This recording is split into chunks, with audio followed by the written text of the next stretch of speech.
Olá, sejam bem-vindos de volta a mais uma aula de língua portuguesa. Eu sou a professora Naraline Menezes e na nossa aula de hoje nós iremos trabalhar a proposta de redação Racismo no Futebol. Vamos à nossa aula. E aí nós temos aqui no início da nossa aula uma imagem de Vini Júnior, né, a camisa número 20 aqui. E aí eu faço uma pergunta e eu digo o seguinte: o racismo, ele existe no futebol? Vocês acham que existe racismo no futebol? Existe racismo na nossa sociedade? Essa é a pergunta introdutória. Fiquem aí raciocinando, observando os últimos fatos que têm acontecido nos últimos anos, nos últimos meses e nos últimos dias. Então, vamos à nossa proposta. Essa é a proposta de redação do nosso livro A Prova Enem. Essa é a proposta número 5, tá, gente? E aí, nessa proposta, nós temos aí o racismo no futebol. Essa é uma das últimas propostas que nós trabalharemos no nosso livro. E aí, eu espero que vocês tenham feito todas as propostas anteriores. Quem não fez, volte às aulas, retomem esses temas que foram trabalhados e tentem produzir os textos de vocês com tudo que nós aprendemos nas nossas aulas. Então, vamos à leitura do nosso texto motivacional. Lembrando que todas as vezes que você se deparar com a redação do Enem na prova, você vai encontrar diversos textos motivadores. Por quê, professora? Vamos dizer que você está muito nervoso e você não sabe o que falar sobre aquela temática. E aí você vai ler o tema e aí você deu uma travada. Ai, professora, eu não sei fazer, não sei colocar no papel. O que é que vai acontecer? Você vai fazer a leitura dos textos motivadores e a partir dessa leitura você vai conseguir se acalmar, respira fundo, e aí você vai começar a ter ideias a partir da leitura dos textos motivadores. Então, vamos à primeira leitura do texto 1. No texto 1, nós temos: para o historiador Luiz Carlos Ribeiro, da Universidade Federal do Paraná, o ato de torcer em meio a uma multidão faz com que sentimentos que são controlados no convívio social cotidiano acabem expostos. Assim, o racismo presente na sociedade acaba aparecendo nos gramados. Então, ele diz assim: se eu estou no meio de uma multidão de pessoas, querendo ou não, eu estou escondido. Então, assim, se eu praticar um ato que seja errado, as pessoas não vão saber que sou eu. Então, as pessoas que já têm incutido isso lá no seu interior, é uma coisa que vem ao longo da sua trajetória de vida, incutida esse racismo, e ele está lá impregnado, ele está guardado. Mas você não pode se revelar na sociedade, porque você vai sofrer uma sanção difusa, né? A sociedade, ela vai lhe reprimir. Então, quando você está lá com todo mundo, você está escondido, e aí você deixa esse sentimento fluir, porque você não está sendo visto. E aí ele continua: o racismo existe na sociedade, não é uma patologia do futebol, é uma doença social presente em toda a sociedade, reforça o pesquisador que coordena o grupo de estudos Futebol e Sociedade da Universidade. No êxtase da torcida, alguns torcedores parecem se esquecer de que estão num lugar público e, sentindo-se protegidos pelo anonimato, acabam tendo atitudes que normalmente não teriam. O futebol funciona como uma válvula de escape para uma minoria de torcedores. As frustrações da vida cotidiana, como desemprego, moradia precária, desassistência nas áreas de saúde e educação, notícias sobre corrupção, levam uma parte da torcida a se manifestar agressivamente no estádio, onde essas pessoas acreditam estar protegidas pelo anonimato, afirma o jornalista Manuel Alves Filho, do Grupo de Pesquisas e Estudos de Futebol da Unicamp. Então, aí, como já foi retratado, nós temos aí as pessoas que se escondem e aí, quando estão frustradas com alguma coisa, algum problema da sociedade, educação, saúde, corrupção, elas acham que no meio da multidão elas podem se esconder. E aí eu tenho uma péssima notícia para quem faz isso. As câmeras hoje em dia, elas têm assim uma nitidez muito clara, e elas conseguem, inclusive, fazer leituras labiais. Então, para quem acha que está escondido aí por detrás da multidão, se você for flagrado por uma câmera, você pode muito bem ser identificado depois. Então, preste bastante atenção, porque você está no lugar público, porque isso é uma doença. O racismo é uma doença social. E se você acha que você tem todo esse tipo de comportamento, você precisa procurar ajuda e você precisa fazer uma espécie de algum acompanhamento para você descobrir o porquê desse tipo de comportamento. Então, vamos à continuação do nosso texto. Nós temos aí no nosso texto número 3, negros do futebol brasileiro. Vocês sabem que a maior parcela, né, dos jogadores brasileiros, eles são jogadores negros. Geralmente pessoas que vieram da favela, que tiveram que transpor os problemas e transpor a miséria, transpor todo o sofrimento que eles viveram para alcançar uma vida melhor através do futebol. E aí nós temos, número 1, no início o futebol era para os ricos, brancos na maioria. Muitos jogadores negros passavam maquiagem no rosto para esconder a pele mulata. Foi só em 1918 que a então Federação Brasileira de Esportes permitiu formalmente que negros jogassem nos times. Observe aí que é até recente, né, gente? 1918. Até então, era um esporte somente para ricos e brancos. Mas não eram bem vistos. Em 1918, o racismo era muito mais acentuado do que nos dias atuais. E não eram bem vistos. Então, em 1921, o presidente do Brasil, Epitácio Pessoa, teria pedido que a seleção não levasse negros para disputar um campeonato na Argentina.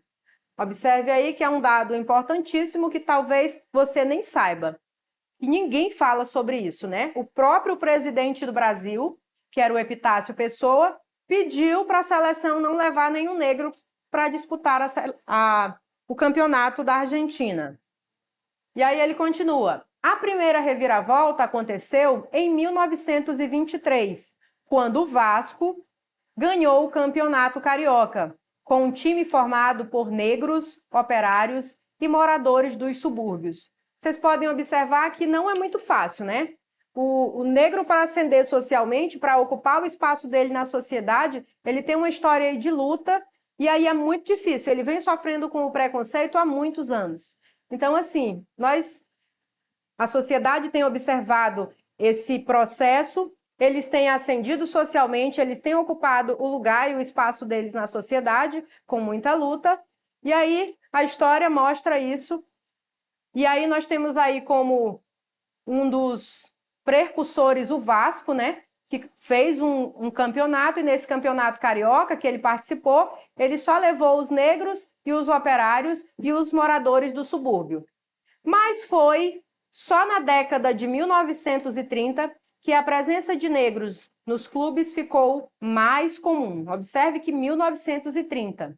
Então, de 1918 para 1930 foi chão ainda, hein? Isso não acabou com o racismo no futebol. Só neste ano foram ao menos 12 casos. Lembrando que foram 12 casos que a grande mídia colocou aí nas telas, nos jornais, para nós acompanharmos. Consequentemente, nós sabemos que existem mais do que isso, né? Que a consequência desse racismo, desse preconceito, é muito maior do que aquilo que nós vemos na TV. Nós vimos aí recentemente o caso do Vini Júnior. Todas as vezes que ele sofria algum tipo de preconceito, ele ia lá e fazia uma denúncia. E aí nós não estávamos nem acompanhando. E aí nós observamos que ele já tinha 10 denúncias, né? E aí ninguém nem sabia. Então, o que acontece? Acontece sim, diariamente, porém nem chega ao nosso conhecimento. A verdade é essa. Então, nós vamos analisar hoje uma redação. E aí, como na aula passada eu trouxe uma redação inteira e ficou um pouco extensa e eu tive que correr, não deu para analisar direitinho, na nossa aula de hoje nós iremos analisar uma introdução e nós iremos analisar uma conclusão, para ficar bem assim, claro na mente de vocês, que vocês precisam preencher alguns requisitos necessários para que o texto realmente esteja completo. não é simplesmente escrever por escrever. Tem alguns fatos que precisam ser colocados no texto de vocês. Então, assim, não é simplesmente citar o tema e colar os argumentos e já está ok, já está bom, professora. Não, eu preciso fazer uma contextualização desse tema. E aí, nas aulas anteriores, vocês viram lá nos tipos de introdução que eu trouxe diversos tipos de introduções que vocês podem utilizar nos textos de vocês. Então, vamos observar aqui quais foram os tipos de introduções das que nós utilizamos. Eu utilizei nesse texto da introdução aqui. Então, nós temos aí, no ano de 2014, o zagueiro Paulão sofreu atentados racistas em um jogo entre o time Internacional e o seu rival, o Grêmio. Na partida, os torcedores gremistas imitam macacos para ridicularizar o jogador. Observe aí, gente, que nós temos aí no início da nossa introdução uma contextualização, mas é uma contextualização por uma narração. Esse fato provavelmente apareceu em uma notícia do jornal e aí ele ficou marcado. É de conhecimento geral. Então, o que aconteceu? Quando a pessoa se deparou com esse tema, racismo no futebol, ela automaticamente fez uma alusão a esse fato, a essa reportagem, a essa notícia. E aí ela casou perfeitamente com o tema. E aí ele inicia a introdução dele. Ai, professora, mas é um texto dissertativo argumentativo. E aí a senhora colocou uma introdução? Sim, e esse texto alcançou 1000 pontos, tá, gente? Porque é uma introdução que houve uma narração. Eu precisei contextualizar com o fato que aconteceu no passado. Eu posso utilizar essa estratégia? Claro que eu posso. Lembre que você tem liberdade. Eu posso fazer uma alusão à notícia, a um filme, a um livro, a um fato histórico. Eu tenho liberdade na hora de escrever, ok? Então, ele introduz o nosso texto fazendo uma contextualização por uma narração. Essa atitude ainda é frequente na comunidade verde-amarela. Quem é a comunidade verde-amarela, gente? Quem é a comunidade? O Brasil. Então, eu estou falando especificamente do Brasil, propagando o preconceito racial no futebol brasileiro. Se eu estou na minha introdução, eu fiz uma contextualização, eu não posso, sob hipótese nenhuma, deixar de citar o meu tema. E aí, brilhei aqui quando eu digo propagando o preconceito racial no futebol brasileiro. Observe que eu utilizo até as mesmas palavras do meu tema. O futebol brasileiro, o racismo, que são palavras-chave. Aí eu continuo. Logo, sempre usando os conectivos, né? Espera-se que as devidas punições sejam aplicadas. Essa é a minha tese número 1. Eu preciso trabalhar esse argumento lá no meu primeiro parágrafo de desenvolvimento. Se há, por exemplo, uma prática de racismo, eu preciso fazer o quê com essa prática de racismo? Eu preciso que esse preconceito ele seja, como é que eu poderia dizer? Punido. Eu preciso que uma pena seja aplicada a essas pessoas que praticaram esse ato para coibir violentamente esse tipo de prática. Se eu não punir o tipo de agressor aí, que é o racista, o que acontece? Isso vai se perpetuar na sociedade. A tendência é que isso gere um efeito manada e as pessoas comecem a fazer a mesma coisa que eles fazem. Então, se há uma punição, automaticamente as pessoas não fazem mais. Essa é a nossa tese número 1. Na tese número 2, ele diz assim, o que não ocorre na maioria dos casos, agravando o crescimento desses feitos e dando mais abertura para condutas racistas no esporte. Então, aí, na tese número 2, observe que ele utiliza até um contraste, né? Ele diz assim, eu preciso punir. E aí, na tese número 2, ele diz o que não acontece na maioria desses casos. Então, assim, se tem que haver uma punição e não há uma punição, esse é o meu desenvolvimento número 2. O que essa falta de punição vai gerar na nossa sociedade? Um aumento do número de racistas, desse tipo de prática. Então, assim, se não houver uma medida eficaz para controlar, para punir, para colocar as pessoas no seu devido lugar e aprender a respeitar o outro, infelizmente esse tipo de prática vai ser recorrente na nossa sociedade. E aí nós iremos pular da introdução para a nossa conclusão, porque o nosso tempo é curto, como eu já disse 1000 vezes. E aí lembrando que na nossa conclusão nós precisamos responder alguns questionamentos. É obrigatório, professora? Com certeza. Porque se só a conclusão equivale a 200 pontos e você não responder essas perguntas que foram elencadas aqui, e eu até distribuí dentro do texto para que você visualize, automaticamente você não alcança os 200 pontos. E quais seriam essas perguntas, professora?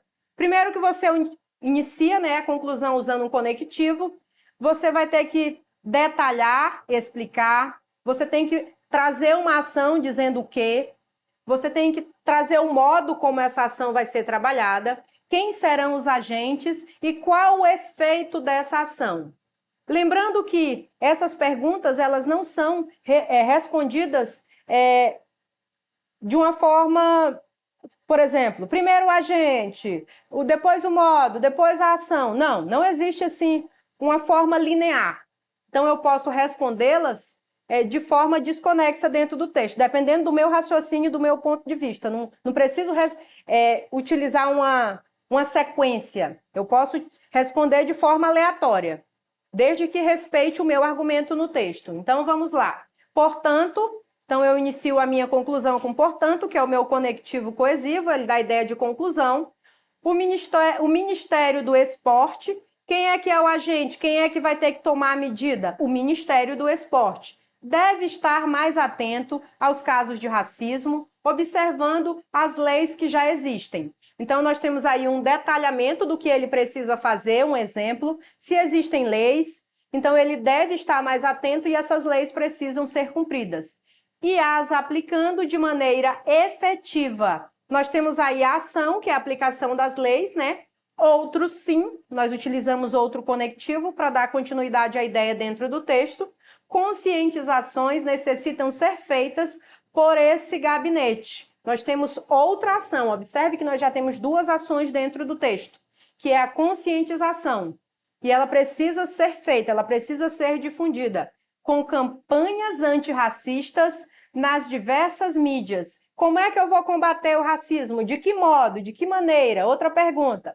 Com campanhas antirracistas nas diversas mídias, por meio de profissionais aptos para falar do tema, como psicólogos, especialistas da conduta e fiscalizadores judiciários e legislativos. Nós temos outro agente aí. Observe que o primeiro agente era o Ministério do Esporte, o segundo agente são psicólogos, especialistas, fiscalizadores do Judiciário e do Legislativos. Observe que eu posso utilizar esse recurso várias vezes dentro da minha conclusão, com a finalidade de problematizar, principalmente no futebol, o preconceito racial e disciplinar a sociedade. Então, assim, se eu utilizar todas essas medidas, eu vou ter um efeito. Qual seria esse efeito? Qual seria a minha finalidade? A finalidade é justamente diminuir esse preconceito e, quiçá, acabar, né? O preconceito racial, não somente no futebol, como também na nossa sociedade.